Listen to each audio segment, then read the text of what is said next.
Hello बच्चों, प्रश्न दिया गया है, प्रश्न को पढ़ लेते हैं। प्रश्न क्या कह रहा है? यदि बिंदु P से एक वृत्त पर स्पर्श रेखा PT है जो वृत्त को बिंदु T पर स्पर्श करती है तथा बिंदु O वृत्त का केंद्र है, तो कोण OPT प्लस कोण POT ज्ञात करिए। पहला ऑप्शन है 30 डिग्री, दूसरा 60, चौथा 90 और तीसरा 90 और चौथा 180 डिग्री। ठीक है, तो यहाँ से आइए प्रश्न को हल करने से पहले प्रश्न की मुख्य अवधारणा समझ लेते हैं। मुख्य अवधारणा, तो इस प्रश्न से संबंधित जो मुख्य अवधारणा बनती है, अगर उसकी बात हम कर लें, यहाँ पर अगर हम मान लें कोई वृत्त है, ठीक, इस वृत्त पे कोई एक बाह्य बिंदु हमने मान लिया ये A है, तो इस बिंदु से अगर हम यहाँ पर स्पर्श रेखा खींचते हैं, ये हमने स्पर्श रेखा खींची, ये वृत्त का हमने मान लिया केंद्र है O, ठीक है, ये हमने केंद्र मान लिया O। और अगर इस स्पर्श रेखा से यहाँ पर केंद्र पर अगर हम यहाँ पर इस प्रकार से लंब डालेंगे तो ये कोण कितना होता है? 90 डिग्री का होता है, क्योंकि ये स्पर्श रेखा पे ये लंब होता है, ठीक है, तो 90 डिग्री का होता है। और A से हम क्या करते हैं, इस O को मिला देते हैं, ठीक, तो ये 90 डिग्री होगा। ये अगर एक इसको कोण को हम क्या करते हैं, इसको θ1 मान लेते हैं और इसको θ2 मान लेते हैं।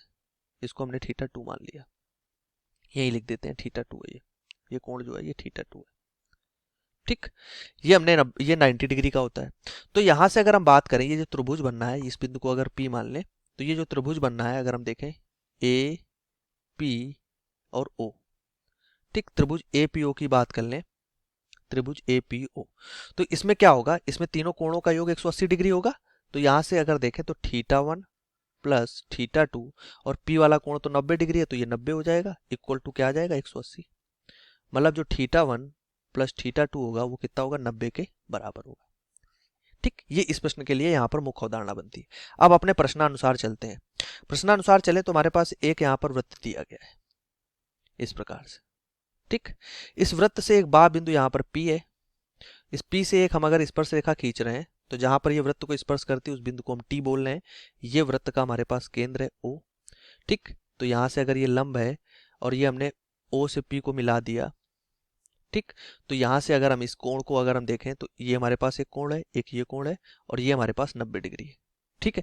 तो इसी प्रकार इसको अगर हम यहाँ पर θ1 से और इसको हम θ2 से लिख रहे हैं इस कोण को, और ये हमारे पास 90 डिग्री है, तो यहाँ से हम क्या करेंगे, हमारे पास जो कोण है अगर उनकी बात कर लें, हमें क्या ज्ञात करना है, हमें कोण ज्ञात करना है OPT और POT, ठीक है, मतलब OPT और POT इनका योग ज्ञात करना है।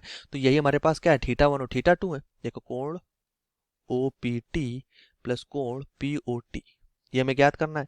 इसकी वैल्यू हमने θ1 मान ली है यहाँ से अगर देखें, और इसकी θ2 मान ली है, तो θ1 और θ2 हमें यहाँ पे प्रश्नानुसार अगर ज्ञात करना है, तो अगर हम देखें ये तो हमारे पास 90 डिग्री है, तीनों कोणों का योग 180 डिग्री होगा, तो ये हमें तो ज्ञात करना है, ये चीजें हमें ज्ञात करनी है। तो यहाँ से हम लिख सकते हैं θ1 प्लस θ2 और प्लस का 90 इक्वल टू क्या हो जाएगा, 180 डिग्री, ठीक। तो यहाँ से हो जाएगा θ1 प्लस θ2 इक्वल टू 90 डिग्री। और θ1 θ2 हमारे पास क्या है, OPT और POT, तो यही प्रश्नानुसार हमें ज्ञात करने थे। तो यही प्रश्न का उत्तर बन जाएगा कि इन कोणों का योग 90 डिग्री होगा। तो यहाँ से अगर हम ऑप्शन की बात कर लें तो कौन सा ऑप्शन हमारा सही हो जाएगा, C ऑप्शन हमारा सही हो जाएगा। आशा करते हैं प्रश्न का उत्तर समझ आया होगा। धन्यवाद।